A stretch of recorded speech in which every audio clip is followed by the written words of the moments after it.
There is a psychology and marketing trick out there that's super simple to implement and can actually double your marketing results instantly.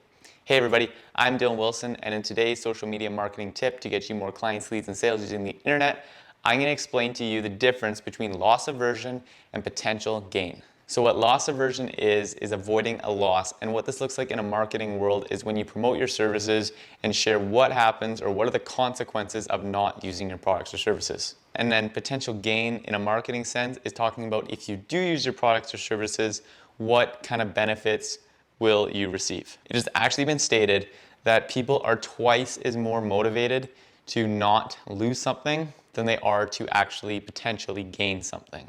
Now, let's put this into an example.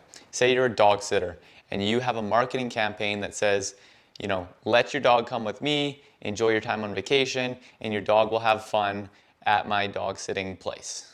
That's a great start to your marketing campaign, and I'm sure you would get good results as long as you have good creatives and everything to go with it.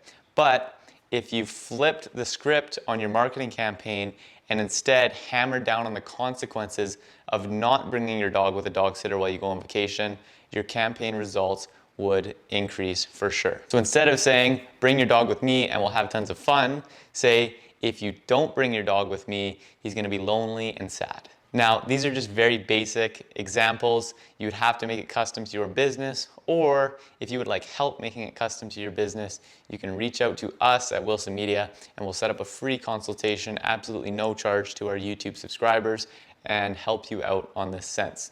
Now, if you enjoyed this weekly marketing tip to get you more clients, leads, and sales using the internet, I really think that you should probably subscribe, because once a week we do release these videos, and if you're looking to grow your business using social media, I'm sure these tips will help you.